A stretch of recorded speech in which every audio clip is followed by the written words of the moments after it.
Greetings, fellow film fans. Thanks for tuning in. My name is Mercy, and this is the Funny Pajamas YouTube channel. So, first of all, I'd like to wish a very happy festive season to all my fellow film fans out there. Hope you're having a good one. And despite the fact that this year has been mostly a big, huge crap fest, we do have some light at the end of the tunnel in the form of the vaccines, also in the form of some really good entertainment. Now we know Mandalorian just finished, and now Wonder Woman has released in theaters internationally and will be releasing on HBO Max soon on Christmas Day. So it released here in India today, and I obviously had to go and check it out. Now, I was a big fan of the first Wonder Woman movie, which was directed by Patty Jenkins, starring Gal Gadot and Chris Pine. And I did think it was a masterpiece of the genre. I loved it. I really liked it. Now, I was interested in seeing how they amped it up in this second installment, also being helped by Patty Jenkins, by the way, who, by the way, is going on to further to be directing a Rogue Squadron movie for Star Wars. Anyway, I digress. I was interested in seeing this new installment. I wasn't very thrilled with the trailers. I mean, they did amp my enthusiasm a little, but not too much, not to the level I was hoping they would. Anyway, I got a chance to check out this movie. Now, this is a total spoiler-free review. So, why don't you grab some drinks, something, and just sit down and let's chat.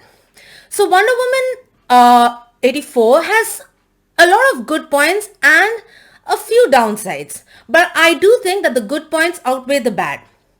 On the whole, I did like this installment a tad bit more than the previous one. Like I said, it has its pros and its cons. Let's begin with the character of Wonder Woman herself, played by Gal Gadot.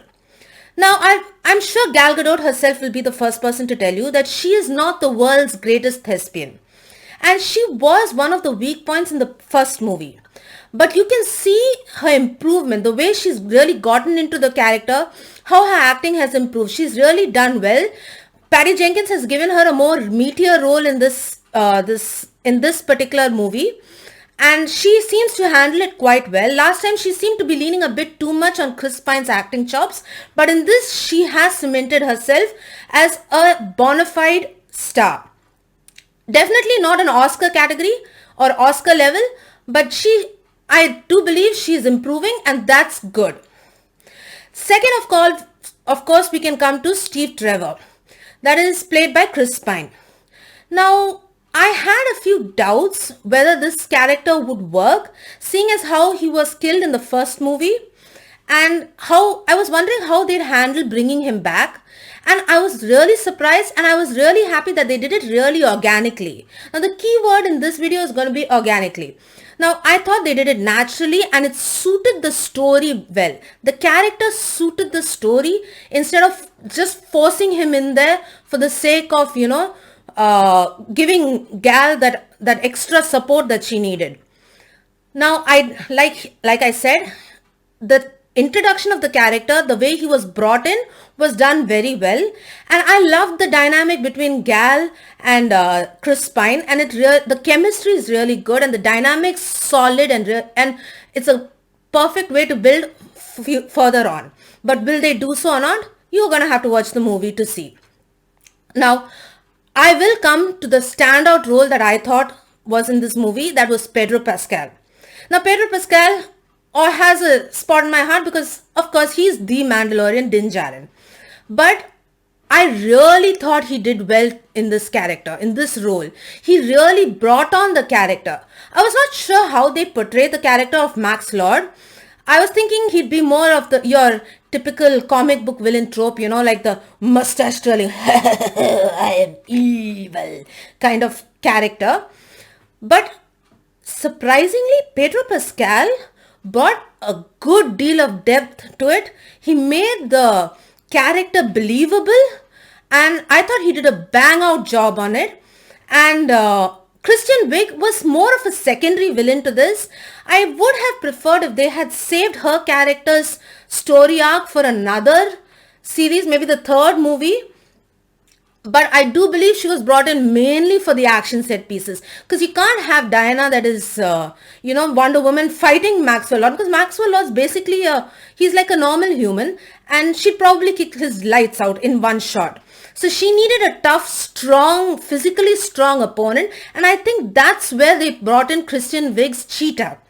Now, when I first heard about the casting of Kristen Wiig for this role, I was like, okay, I was not familiar with anything other than her SNL stints and, her role in comedies. So I was like, how are you going to bring her? Is she a good casting? I did have my doubts, but I thought, okay, let's leave it all in the hands of the great Patty Jenkins. She did so well in the first movie. I'm going to trust her on this, and it kind of paid off. Now, Kristen Wiig does start off as her dorky, awkward, the persona that she generally has, but then she evolves into a totally different character, a strong woman, and she's a good foil for Wonder Woman's character. But I did believe that but it did feel a lot like the only reason they brought her in was to have some to have an epic fight and like a well choreographed fight sequence. Getting to that, I did not think that I don't think there are many action sequences in this. This movie was more emotional. It did tend towards the drama side a bit, and I did like that. Now got a bit of a long runtime. It's like it packs about 2 hours, 2.5 hours approximately, and which a considerable bit of it could have been shaved off to give a more compact, much better movie. That's one of my only criticisms in it. My other criticism does involve what I thought in some places was bad visual graphics, because I thought in certain scenes, particularly the fight between Wonder Woman and Cheetah, it's a night shot, and the CGI seems very questionable to me in certain places. It's like they just added that fight sequence to add more action to the movie. So that was my one bad. And also certain scenes, the visual effects involving Diana, when she's Princess Diana, that is Wonder Woman, particularly in certain scenes when she was running. Now, somehow, I don't know what it was, whether it was the way in which she ran compared to how the shot was taken, it just did not land as believable. Also, the very first 20 minutes or so is a training sequence which has already been released on YouTube, I'm sure. And that part, basically, it's good, it's nice, it's really visually beautiful, and it's breathtaking, and the stunts, choreography and all is beautiful. But when you consider it related to the movie, it almost has absolutely no use. It has no purpose. For all the maximum amount of purpose it has is Wonder Woman says one line from there. That could have been introduced anyhow, but for some reason that could have shaved off a good amount of time. Also, the scene after that, which is a mall scene, I felt was a bit cheesy. It looked a little campy, and I was like, I'm not so sure. That's why the very beginning sort of set me off. I wasn't sure whether this movie was as good as the last one, but it's the third act that's amazing, and is brought to life beautifully by Pedro Pascal. If you see his subtle acting in The Mandalorian, compared to that, he could have come off as a total one-note character. He could have come off as too much, but he did just the right amount. Sometimes it's the villains that we feel bad for that are the best played villains. And I thought he was really good in this movie, and he definitely elevated the movie. Another nitpick I had with this movie was the message behind the movie. Now the movie, like I said, it tends more to the dramatic side. It does have amazing action sequences and set pieces and stuff, but it does tend a little more to the dramatic side as compared to the first one. So the message of this movie was, I believe, delivered slightly heavy-handedly. It was not done properly. I felt it came across as too heavy. It involved a lot of it heavy, and I will also say it wasn't organic. There again, the word organic. It didn't seem natural with the flow. It seemed like it had been forced and shoehorned in just to put, You know, I don't think the message was at fault here. I believe the delivery of the message was at fault. So that's one place I will find a nitpick. So beside, I thought all four lead roles, Pedro Pascal, Chris Pine, Gal Gadot, and Kristen Wiig did excellent jobs, and they really did well in this movie. Makes the movie immensely watchable. The first half is it's a bit slow, and a couple of the jokes don't land, but it's the last act that really picks up, the third act that really picks it up, and I enjoyed it for what it was. I will say I enjoyed this movie a little more than the last one. I thought overall as a package it was much better, because the last movie I felt it really fell apart in the third act, and I thought that was the major weakness, and that unfortunately, sort of zoned out because of that. Also, they seem to have brought in a nice aspect where in the first movie, it's Diana who's the fish out of water, and Chris Pine is her guide, showing her, introducing her to these new things. But in this movie, they seem to have flipped it. And you would think that it'd be cheesy, it'd be like, oh God, is this shtick going to last? But it does. In this movie, Chris Pine has been reintroduced to the modern age.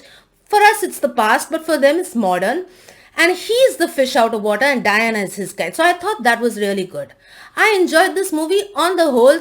I do think it is better than the previous movie despite its faults, all of which I felt were small. I felt it has a solid cast, a strong supporting cast, a really good villain. And I did feel that Gal Gadot has really improved, and I look forward to seeing her reprise this role again and again. And I do look forward to the Snyder Cut that will be coming up soon. Well, that's all I have for you right now. So I will be giving this a rating, and I do think I will rate it at around 8 out of 10. Now tell me, what did you think of this movie? Did you like the previous movie better, or did you like Wonder Woman 84 better? I'd love to hear your comments. Also, I'd love to hear why. It's great to chat with you guys. So please hit me down in the comment section down below. And as always, hit that beautiful red subscribe button down below. Become a subscriber to my channel if you haven't done so already. And don't forget to hit the bell icon so that you're notified every time I post something new. And of course, be sure to hit that like button because it really helps out my channel and my videos. Thanks a lot for seeing you. You can always contact me on Twitter at mercy_d, on Instagram at mercy_sd, and also Funny Pajamas has its own Facebook page, so be sure to check it out, simply at funny.pajamas. You can also contact me by email, simply at mercy@funny-pajamas.com. Pajamas with a Y. And Funny Pajamas has its own website. Go check it out, read the reviews, read the editorials. Be sure to leave comments and let me know what you think. Love to chat with my fellow film fans out there. Be sure to check it out at www.funny-pajamas.com. Pajamas, need I say it? With a Y. Thanks for tuning in, everybody. Now let's all get ready and hyped up for WandaVision that's coming. I know it's Marvel and this is DC, but hey, more content from either of them means more glorious goodness for us.